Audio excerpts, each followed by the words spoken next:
Hello everyone, welcome to Rani Reddy creations. ఎలా ఉన్నారండి? అందరూ బాగున్నారా? అందరూ హ్యాపీగా హెల్తీగా ఉండాలని మనస్ఫూర్తిగా కోరుకుంటున్నాను.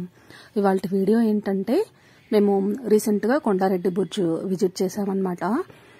దానికి సంబంధించిన వీడియో అన్నమాట ఇది. చాలా బాగుంటుంది కొండారెడ్డి బుర్జ్.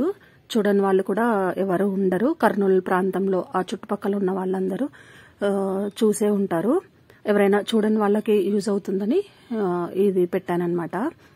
కర్నూలు పట్టణంలో అత్యంత చారిత్రాత్మక కట్టడం అంటే ఈ కొండారెడ్డి బుర్జ్ అనే చెప్పాలి. ఇది కర్నూలు నడిబొడ్డున ఉంటుందన్నమాట. ఈ బుర్జు ఒక పెద్ద స్తంభం ఆకారంలో ఉంటుంది మరియు 2 అంతస్తులు ఉంటాయన్నమాట. మొదటి అంతస్తులో దాదాపు 25 కిలోమీటర్ల పొడవున్న భూగర్భ మార్గం ఉంటుందని చెప్పుకుంటారు. ఈ మార్గం కృష్ణానది మీదుగా అలంపూర్ పట్టణానికి వెళ్తుందని చెప్తారు. ఎలా ఉంటుందంటే కొండారెడ్డి బుర్జ్ అంటే కర్నూలు అంటే కొండారెడ్డి బుర్జ్ అనేలాగా ఉంటుందన్నమాట. కొండారెడ్డి బుర్జ్ పేరు వినగానే కర్నూలు గుర్తొస్తుందన్నమాట. చాలా అందంగా ఉంటుంది. నేను ఎప్పుడో నా 10th క్లాస్ అయిపోయిన తర్వాత ఒకసారి చూశాను. మళ్ళీ ఇన్ని సంవత్సరాలకి, అంటే దాదాపు ఒక 25 yearsకి మళ్ళీ నేను ఇక్కడికి వెళ్ళానన్నమాట. మేము కర్నూలు అనే కానీ ఎన్నిసార్లు వెళ్తా ఉంటాము. వెళ్ళడానికి కుదరట్లేదు. వెళ్తుంటాము, వస్తుంటాము, కానీ ఎప్పుడూ కుదరలేదన్నమాట వెళ్ళి చూడటానికి. ఇన్ని సంవత్సరాలకి మేము వెళ్ళడానికి కుదిరిందనమాట. మా హస్బెండ్, నేను, మా హస్బెండ్ వాళ్ళ ఫ్రెండ్స్, రాజన్న, నాకు ఓన్ బ్రదర్ లాగా అనమాట. రాజన్న, స్వప్న, నేను, మా హస్బెండ్ అందరం కలిసి మంచిగా స్పెండ్ చేశాము. మేము 11 o'clock అట్లా వెళ్ళామన్నమాట. 12:30 ఆ టైంలో వెళ్ళినట్లున్నాము. కాకపోతే ఈవినింగ్ అయితే చాలా బాగుంటుంది. చాలా ప్లెజెంట్ గా ఉంటది అనమాట ఈ ప్లేస్. మంచిగా లైటింగ్స్ ఉంటాయి.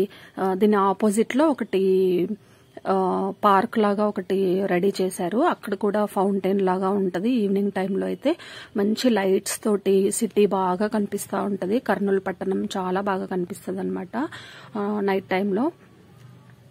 ఇక్కడికి నైట్ టైంలో విజిట్ చేస్తే చాలా బాగుంటుంది అనమాట. కానీ మాకు టైం లేదు. ఇగో పార్క్ అన్నాను కదా, ఇక్కడ అనమాట. దీని ఆపోజిట్, ఈ కొండారెడ్డి బుర్జ్ ఆపోజిట్ లో అక్కడ సర్కిల్స్ ఉన్నాయి కదా, అక్కడ పార్క్ లాగా రెడీ చేశారనమాట. ఫుడ్ కోర్ట్ ఉంటుంది. ఇక్కడికి ఎవరైనా విజిట్ చేసిన వాళ్ళు కానీ, లేకపోతే అటువైపు వచ్చిన వాళ్ళు కానీ అక్కడ ఫుడ్ కోర్ట్ లో ఫుడ్ అది తీసుకుంటూ ఉంటారు. అక్కడ కూర్చొని మంచిగా ఎంజాయ్ చేస్తారనమాట. మాకు ఈవినింగ్ వెళ్ళడానికి కుదరలేదు కాబట్టి ఆఫ్టర్నూన్ వెళ్ళాము. మళ్ళీ మేము రిటర్న్ హైదరాబాద్ వచ్చే టైం అయిందనమాట. ఇంకా టైం లేదు వెళ్ళడానికి. అందుకని మేము ఆఫ్టర్నూనే వెళ్ళి చూసేసి మంచిగా ఒక 2 hours అట్లా టైం స్పెండ్ చేసి వచ్చేసాము. చాలా హ్యాపీగా అనిపించింది అనమాట. ఎవరైనా చూడని వాళ్ళు ఉంటే తప్పకుండా విజిట్ చేయొచ్చు. కర్నూలులోనే చారిత్రాత్మక కట్టడం అన్నమాట కొండారెడ్డి బుర్జ్. చాలా బాగుంది. ఇదిగోండి, ఇక్కడ ఉన్నాడు కదా, ఈయనే రాజన్న అనమాట. మా బ్రదర్ అనమాట, దేవుడిచ్చిన బ్రదర్. తను స్వప్న. తను కూడా నాకు చాలా బెస్ట్ ఫ్రెండ్ లాగా అయిపోయిందనమాట. మేమిద్దరం మంచి ఫ్రెండ్స్గా ఉంటాము. మా హస్బెండ్స్ ఇద్దరు కూడా, వాళ్ళిద్దరు ఫ్రెండ్స్ ఉంటారు. మా పిల్లల్ని కూడా ఇప్పటి వరకు తీసుకెళ్లలేదన్నమాట. కుదిరినప్పుడు వాళ్ళని కూడా ఒకసారి తీసుకెళ్లి చూయించాలి. చాలా బాగుంటుందన్నమాట. ఈ కొండారెడ్డి బుర్జ్ ఒకప్పుడు యుద్ధాలకి వాడే వాళ్ళని, ఇక్కడి నుండి వాటిని ఏమంటారు, ఫిరంగులు అలాంటివి ఇక్కడ నుండే పెట్టుకుని యుద్ధాలు చేసే వాళ్ళని చెప్పుకుంటారనమాట.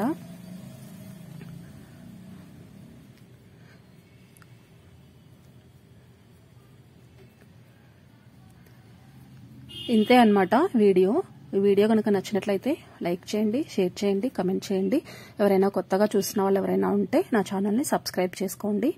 అలాగే పక్కన బెల్ ఐకాన్ ఉంటుంది కదా, అది ప్రెస్ చేశారంటే ఆల్ అనే ఆప్షన్ వస్తుంది. అది క్లిక్ చేస్తే నేను ఎప్పుడు ఏ వీడియో పోస్ట్ చేసినా కూడా వెంటనే మీకు నోటిఫికేషన్ వస్తుంది అనమాట.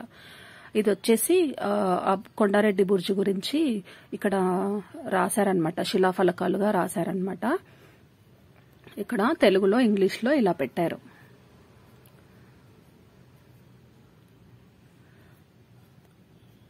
ఇంతే అన్నమాట వీడియో కనుక నచ్చినట్లయితే తప్పకుండా లైక్ చేయండి, అలాగే షేర్ కూడా చేయండి. ఎందుకంటే ఇది కొండారెడ్డి బుర్జు చారిత్రాత్మక కట్టడం అన్నమాట.